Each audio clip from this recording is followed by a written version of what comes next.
Hello, everyone. This is Jeffrey Kerr. I'm here today with a native of Raleigh, North Carolina, who I was lucky enough to have seen on stage twice before here in the Triangle area back in 2015. First as Elphaba in the national tour of Wicked at the Durham Performing Arts Center, then as the baker's wife in North Carolina Theater's production of Into the Woods. On Broadway, she has appeared in EVITA, In Transit, and Beautiful, the Carole King musical, but most recently, she was seen in the ensemble of the now Tony-nominated musical Jagged Little Pill. Please welcome Laurel Harris. Hello, everyone. Happy to be here. Well, hey, it's great to have you. Thank you. Yeah, so to start things off, how have you been doing during this time of lockdown due to the coronavirus? I understand that you and your husband, actor Rob Marnell, who was just in the Tina Turner musical, have both managed to recover from COVID-19 earlier this year. Yes, thank you so much.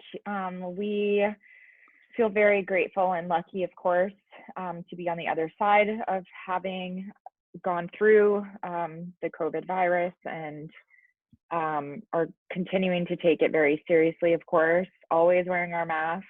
Hope everyone here is as well. We're still wiping down our groceries. I mean, we are taking it very seriously, of course, because it is a pandemic. So we also, like so many millions of people who are without jobs, the more that we can get a handle on this as a country, the sooner that we'll be able to go back to work. So anytime we see someone not wearing a mask, we get very angry because we're like, you're part of the problem of why we can't go back to work. Uh-oh, somebody's calling me. I'm so sorry. How do I turn this off? Rob, I'm so sorry. I don't know how to decline. Well, luckily I have my phone on silent right now.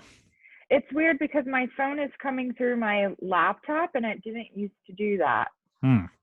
So I'm not sure why that's happening. Sorry, Rob is here. Rob is fixing things. Thank you, honey. Play user interface sound effects. I don't know what any of this stuff means. Are we good? Okay, I think we're good. We're back. I'm so sorry. Does that mean my texts are going to chime on here as well? Not anymore because I'm locked. Do not disturb. See? Thank you. Okay. Thank you, everyone. Sorry about that. Okay. Anyway, so yes. Let me get back to this page here. But what have we been doing? Well, we've been taking it day by day, as we all have been doing. And we've been lucky enough to be able to do a little bit of work here and there, some concert work, and just like random kind of like virtual gigs here and there where we've been asked to sing some songs or speak to people, do Q&As, or teach classes. I have been teaching a bunch of classes actually, which has been really fulfilling for me, to get to connect to youth, of course. And I've been doing a lot of acting through song classes, which I love to do. You can find me on empoweringtheartist.com. And yeah, just, really trying to prioritize family and being healthy and being responsible. We've both been doing a lot with getting out the vote. Hopefully everyone is registered by now and has a voting plan. So, lots of time that we didn't used to have, of course, that we've been trying to fill in really meaningful and proactive ways. Well, yeah, in fact, I should point out I was able to take a virtual acting through song class that Megan McGinnis taught a few months ago. That was cool. Well, yeah, it was thanks to the powers that be at Theater Raleigh that I was able to participate. So that's wonderful. Oh, I love Megan McGinnis. She actually lives in my co-op. Oh, wow. She lives like 2 doors down from me. Which is wild. Wow. Yeah, but she's so incredibly talented, really good person, of course. So I'm glad you got to do that. It's very cool. Yeah. So I guess talking a little more positively now, how did you get involved with the most recent Broadway show you're in, Jagged Little Pill? Sure. So, well, kind of like, a lot of well, any job really in our industry, I had to audition for it, of course. And when I found out there was going to be a musical based on Alanis Morissette's album, or albums, I should say, I emailed my agents right away and I said, I don't know when this is happening, but I really need to be a part of this. So please, like, put it in your calendars as soon as the casting notice goes out. I want to be in there. I want to audition. And so that had been on my radar for about 6 months before auditions even happened. And then, of course, as soon as they announced, I went in and I did. I went in for the Mary Jane cover, so I sang some of that material. Gosh, what did I even sing? I sang part of Forgiven, and then I did several of her scenes, and then I read for a whole bunch of other characters in the ensemble. So the ensemble of the show is really cool because every person covers or every person plays many different roles. So you kind of get to try on a bunch of hats in the 2.5 hours. And I have a really fun role because I carry a lot of the comedic scenes. So I get to play some really inappropriate white women, and it is quite the journey, playing some characters that, you know, are not me, obviously, but, you know, entering into that world. And so it's fun to get to do a lot of different things within the show. So I did a bunch of scenes with those characters as well, representing those characters as well. And then I did a dance call, which actually lasted, I believe it was 2 or 3 days, the dance call. It was very intense. Our choreographer, Sidney Larby, is an incredible choreographer. He does stuff all over the world. He's based out of Belgium. He's one of Beyonce's choreographers. And his choreography is very nuanced, and it takes a while to kind of figure it out. So it was quite a journey, you know, learning that style of dance. And it is a big part of the show. It didn't actually used to be, but now it is a very much part of the show. It's a very dance heavy show. So that became a big part of the audition as well. And then, yeah, I got it, which was great. And I began my journey with the show, and it's been almost 3 years. I've done several workshops and readings and labs, and obviously the ART production that happened 2 years ago in Boston. And then we finally opened on Broadway this past December, and it has been a journey. And we actually just had a big Zoom yesterday with the whole cast and crew and creative team, and Alanis was there also, which was really neat to talk about all of our Tony nominations, which has been very exciting. So we're still, you know, connecting when we can virtually and just trying to stay positive while also we're all very socially active and getting out the vote and, you know, doing all of that work as well. So that's my jagged experience. well, yeah, and from the sounds of it, it sounds like you were a big Alanis Morissette fan prior to this show. Oh yeah, major. I learned how to sing by listening to the Jagged Little Pill album in the 90s. I would like mimic her voice. Alanis and Jewel, those were my 2 girls. And I actually learned how to yodel by listening to them as well. So it's kind of funny because every role that I take on, I kind of like add my yodel, my like signature yodels to it. And people are like, how did you learn how to do that? I say, well, actually, I would mimic the like yodel sounds that you hear in these voices of these albums that I listen to on repeat. So yeah, she was definitely very instrumental in me pursuing a career in singing, for sure, Alanis. And it's just been so awesome to get to know her. And it's wild. Like, I never would have thought that. If you told my, you know, teenage self that I would be working with Alanis Morissette one day and she'd be like coming to watch me in a show and listen to me sing her stuff, it's just like, what? It's crazy. It's wild.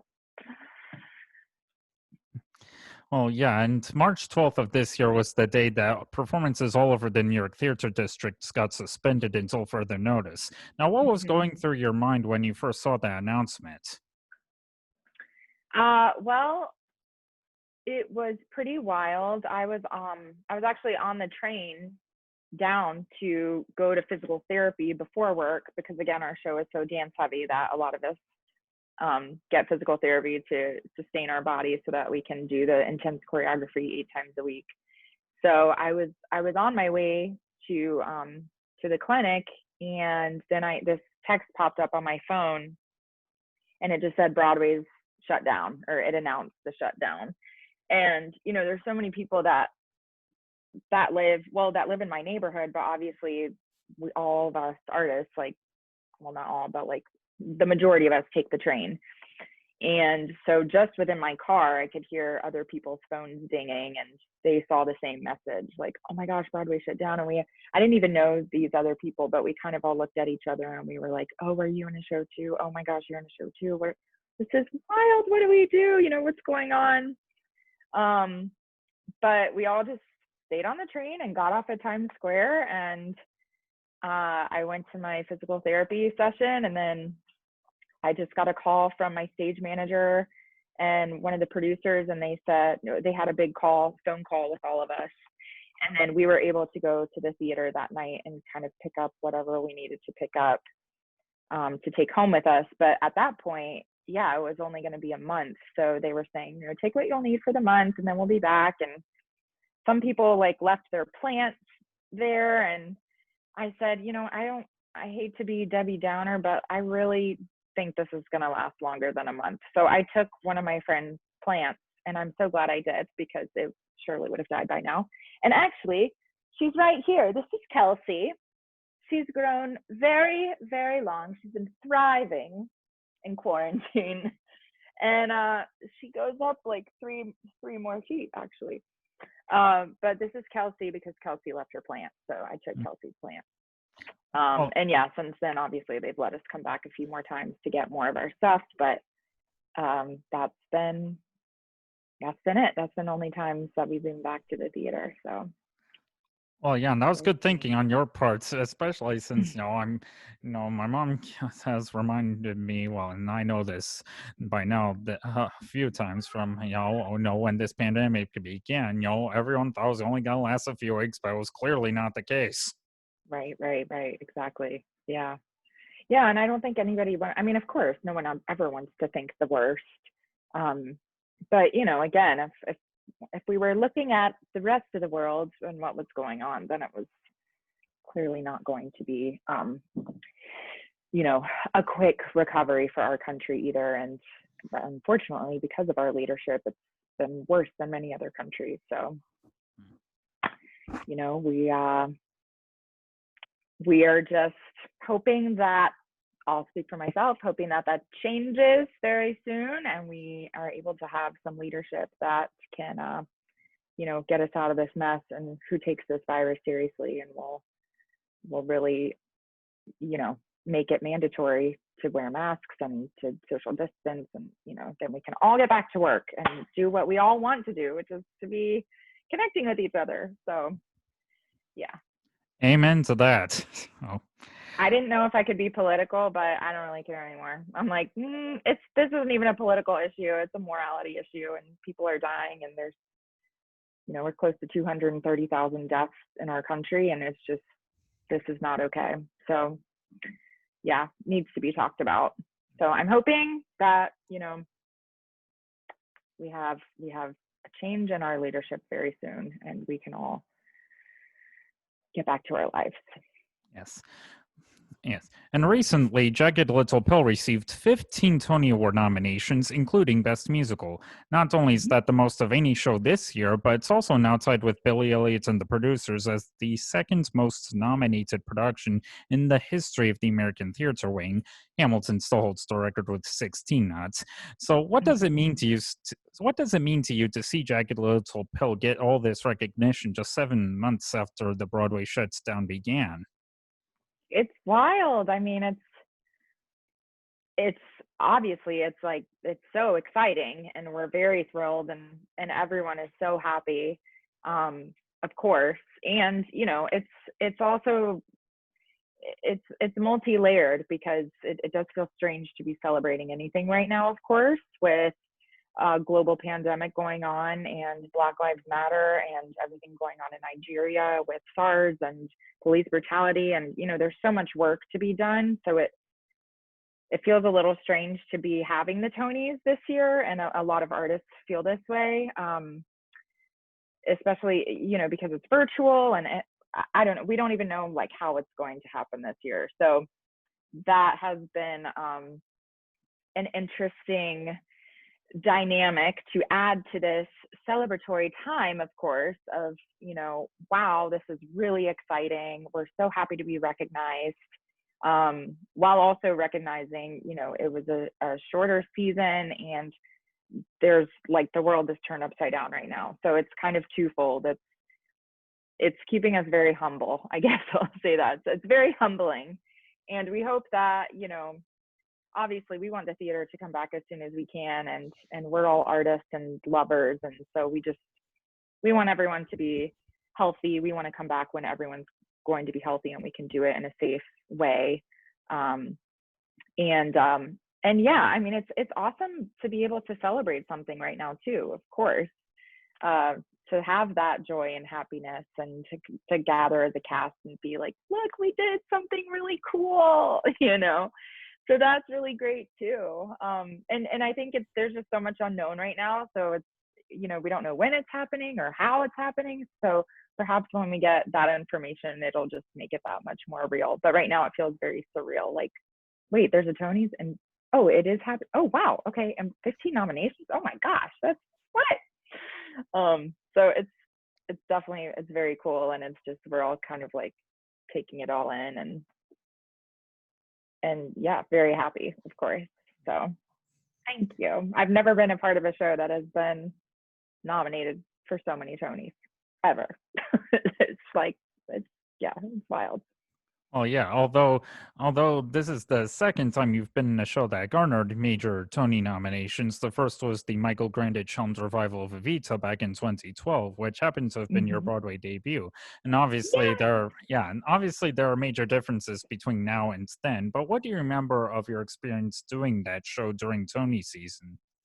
Oh my gosh. Well, that was so, I mean, that's the other thing that I'm a little bummed for, like, or I shouldn't say bummed. I'm a little let down for we have 13 Broadway debuts in our show, and I just, that's another reason that I think I feel sad that it's not going to be, you know, at Radio City or the Beacon Theater, and they're getting the full Tony's experience. You know, I'm sure they're still going to find a way to make it really cool, obviously. But yeah, getting to make my Broadway debut in a show that was nominated for Tonys, and we didn't get to do it at Radio City that year, but we did it at the Beacon Theater, and it was just so exciting. I mean, it's kind of like, you know, all of the dreams and goals that you have as a kid growing up and wanting so badly to be a part of this community and a part of this world of theater and artistry and so many amazing people who came before us. It's like, I'm so sorry, my dog is playing with a loud squeaky toy. It's like, it's finally here, like, holy cow.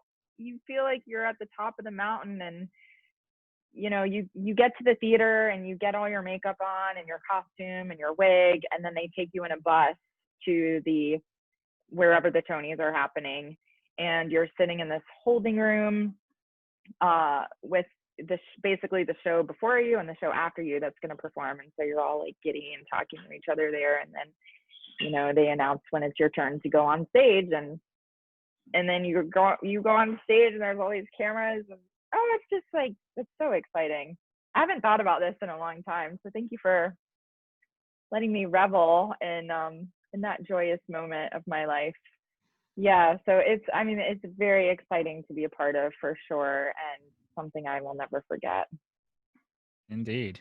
So going back to the beginning, how did you first get started in the theater? Well, I attribute that to public schools in Raleigh, North Carolina. I am, yes, forever indebted to Underwood Elementary School, Martin Middle School, Inlow High School. And there's so obviously like all the public school system is so wonderful in Raleigh. And I was just so lucky to get to grow up in, in that system because my artistry was really nurtured and I got great training, and it really is because of those teachers and those classes that I was able to take that I pursued this industry.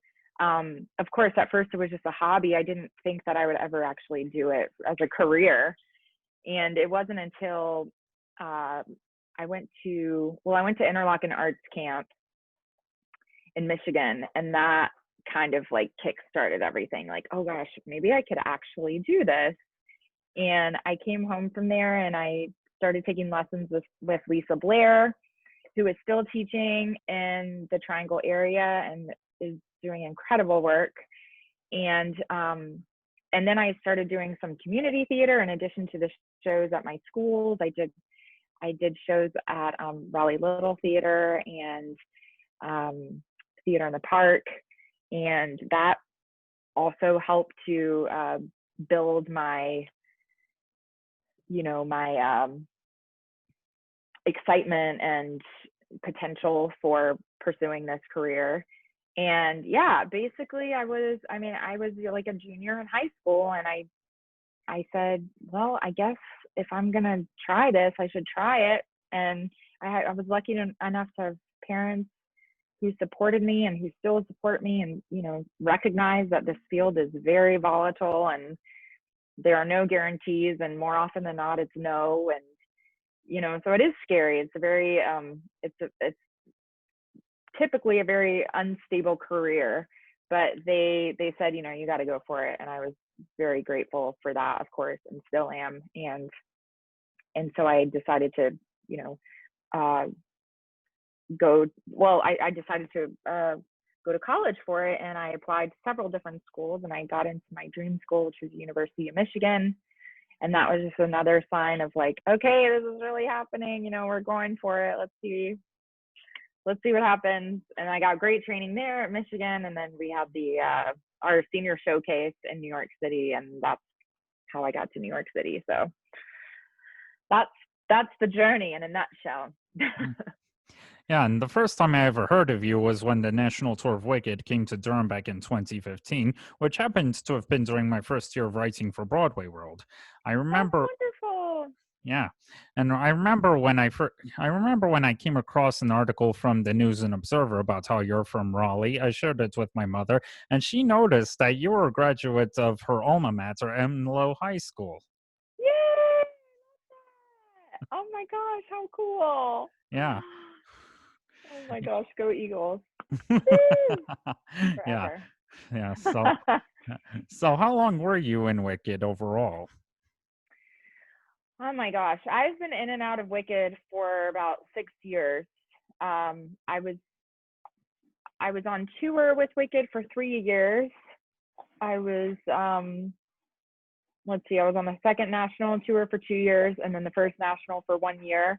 And then I did some subbing in and out of New York. And then it wasn't until, I guess it was 2 years ago that or a year and a half, my gosh, time. What is time anymore?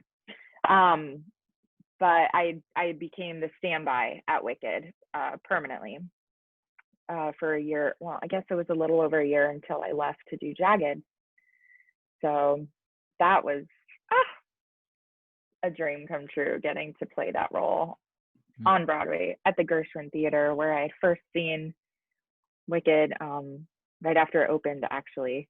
I got to see it in December, and it had opened in October 16 years ago. And I will never forget where I was sitting, and I called my mom at intermission, and I said, I have to be in the show one day. I have to do this. Like, I know that I need to do this. like, that was it. That was like the cherry on the ice cream sundae, saying, you got to go for this career and just see what happens. And little did I know that I would be in that, you know, same theater, but on the stage. And gosh, it gives me goosebumps. And every time I do the role, I look up to where I was sitting, and I hope that I'm singing to a young person who is having those same, you know, doubts or questions, and just, even, you know, whatever career they decide to do, or whatever, not even career, but life path, of just like, anything is possible, you know, keep the dream alive, keep the hope alive. Yeah, it's pretty special. And from what I'm aware of, several actresses who've played Elphaba in the past have had dreams related to that role. Has that happened to you? Oh, like where I dream about it? Yes. You know, I don't think I ever did. I don't think I had. I mean, I definitely daydreamed about it. I definitely would sit and say, I want to do that one day, you know, but I don't know if I ever dreamed about it beforehand. I would have panicked dreams after I'd played the role. And sometimes I still do, where I was standby for so long that, you know, you have to be ready to go on at a moment's notice. So I still get dreams sometimes where they're like, Laurel, you're on, you have to go. And they're doing my makeup, but they're not done in time. And then I go on stage and I'm like half green and half white. Or the makeup artist is nowhere to be found, and I'm trying to do it myself, and like, it's not sticking to my face because I don't know how to do it. I don't know how to do the makeup. So I still have that dream too, which is really funny. Who knew? Yeah. So, and between you and your husband, there's at least 5 jukebox musical credits on both of your resumes. Not only was Rob most recently in the Tina Turner musical, but he's also a Jersey Boys alumni from having played Bob Gaudio in the Las Vegas production, as well as having a small part as Joe Long in the Clint Eastwood directed film adaptation. However, there is one major overlap where the two of you not only appeared in the Broadway production of Beautiful at the same time, but you both also got to go on as Carole King and Jerry Goffin together. What was that We like? did. That was so cool. Oh my gosh. Talk about, you know, life imitating art and art imitating life. That was wild. Like, I can't even put into words, you know, when we were on that stage together and singing together and playing a married couple on stage while married, and oh, it was so special. I mean, who would have ever thought we would have been given that opportunity? And actually, one of my favorite memories ever was on his birthday, on Rob's birthday. We got to play Carole and Jerry together, and we had like all of our family come, and I'm looking at him, I'm like, oh. It was a really cool time in our lives. And yeah, I mean, it's something that you can't really put into words, you know. I felt like so much of the time that we were on stage together, I was just kind of like floating. It didn't really feel real, and it's like you're watching yourself from above, kind of like a dream. But it was real, and we have pictures, and when I see the pictures, I'm just like, I can't believe that happened. What? And we got to do it several times together, which was really, really fun. And it also made it interesting too, because we both covered several different characters in the show. So we got to go on a lot together as different pairs of people. So yeah, sometimes we were husband and wife. Sometimes I was Cynthia Weil and he was my boss as Donnie Kirshner. Sometimes I was Carole King and he was my boyfriend as Nick. What else? Am I missing one? Donnie. I guess that was it. You're a producer. He's like trying to help me remember. Anyway. Oh yeah, sometimes I was oh my gosh, this is terrible. What was her name? Jeannie? Jeannie. I never went on as Jeannie. Did I? Betty. That's Oh, who. okay. Betty. Sometimes I played like anyway. It was fun. It was definitely a fun experience for both of us. Honey, I'm so sorry. Can you just grab the squeak toy out of her? This is like a real live interview. This is quarantine. You go into someone's house for better or worse, you're going to hear all kinds of sounds. We just got this dog. We rescued her from an amazing shelter called Louie's Legacy, and she's a Southern girl too. She was in a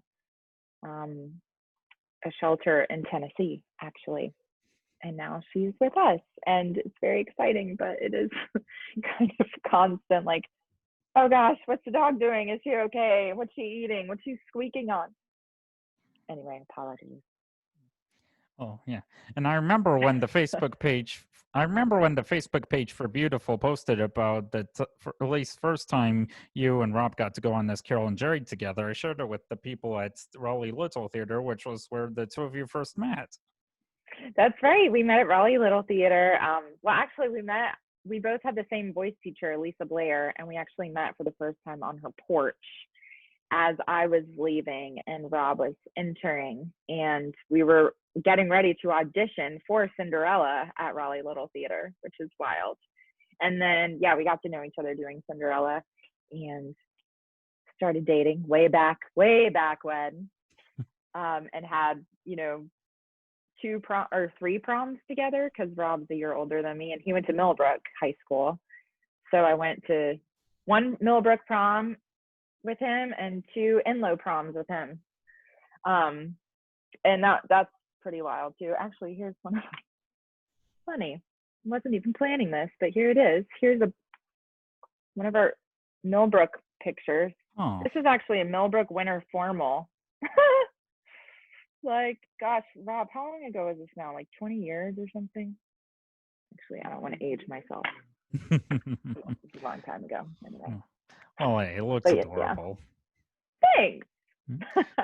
It was fun. We got to recreate our one of our prom pictures for our Save the Dates. So I still had my dress from, you know, years before, and we recreated our prom photo, which is really funny. Anyway, that was fun to do. So as of now, the Broadway Shutdown is currently set to expire at the end of May next year. What do you expect the theater world to look like after this pandemic?